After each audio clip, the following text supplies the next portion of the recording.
We were living in a small town in the mountains, a village really. We'd been there almost 10 years, so we were an established part of the community. We knew everyone, and we felt like we had a stake in it. We were part of it. The situation with the central government seems so far away. We never really believed that any of the things that we read were going on in the cities would ever reach us here. A loud thumping roar jolted me awake that morning. I looked at my watch as if to verify it was time to wake up. 5:30. I stumbled outside as they roared overhead. It was a pair of AH-64 Apache attack helicopters. Several other people were jolted out of bed by the noise too, and they stood in front of their huts just blinking up at the sky in disbelief. We were all stunned. They were two of the most advanced attack helicopters in the world. What were they doing here? Dual-engine fighters capable of speed in excess of 170 knots?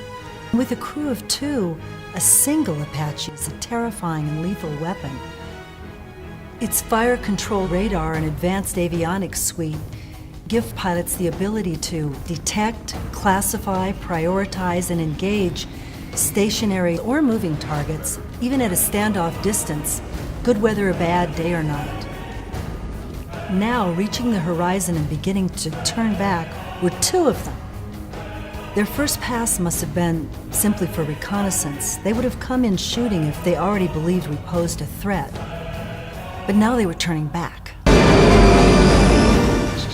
chill went up my spine as I saw puffs of smoke appear from the guns.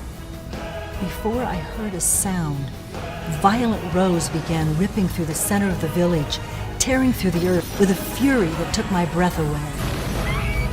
The 30-millimeter chain gun caused huts to disintegrate. It seemed to cut animals and people into pieces before my eyes. For what seemed like an eternity, I was frozen, completely unable to move. One or two of the men were able to find their hunting rifles and they began firing. But even if they'd managed to hit one, it would have been to no avail. The Apache is as survivable as it is lethal. A ballistic blast shield separates the two crew compartments. Its transmission can operate without oil for 30 minutes before failure, so whether or not the poor villagers hit one before they themselves were cut down would not have mattered. Mere seconds after their arrival in the village was a chaotic disaster. Panic seized me as I realized I hadn't seen any of my family. I got to my feet and began running toward our hut with explosions going off all around me. Then I watched in horror as a laser-guided Hellfire anti-tank missile from one of the helicopters struck our hut.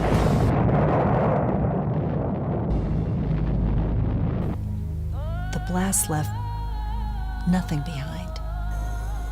Where minutes before, my family and I had been peacefully sleeping, there was nothing but scorched earth.